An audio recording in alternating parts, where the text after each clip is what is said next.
The GEEK Files, 2026, January 26th, Burnaby. So, getting float planes onto wheels and skis. Sulaka Airport, a paved airport, is right beside a lake. And there's a gate, and you can take the airplane from the lake across the road through the gate into the airport, up to your hangar, lift the aircraft up, swap floats and skis. Or if the grass is really long and wet and your pilot's got a swing and pair, you can just land the float plane on the wet grass. Or if there's snow, you can land the airplane on the snow on floats, and then you bring a dolly over, lift it up, and take it over. Lots of dollies. Now, some of them are just trailers, low trailers that you just slide down like a boat. You slide into the water on the ramp, drive the airplane up, tie the airplane down, and then drag it up out of the water. And sometimes what they'll do is they'll get, I think it's a Torino and an Eldorado, are front wheel drive big vehicles. And they'll strip them down, cut the frame just behind the driver's seat, and then put on a dolly with whatever wheels they've got. And so you just back the whole thing down. So you don't need a truck to drag the trailer. It's front wheel drive. You're very handy. You can drive these things around. The downside is that they're only used twice a year, when I change over, and so they can sit and the engines can just not start. A lot of these things on the wheels, because they just sit and things rust, they'll use old wheels from aircraft. What you do is you stick them on a lathe and you peel off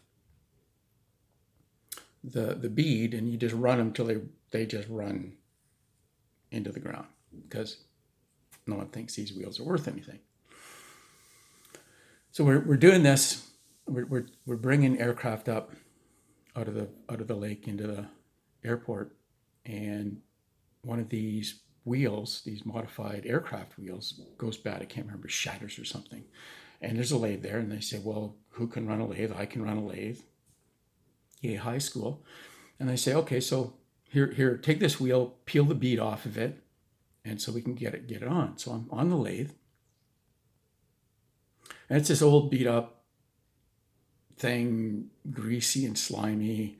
No one really cares for the equipment, which is really typical. There's a wooden duck board that's oil soaked and greasy and grimy, and shavings under it, been there for years.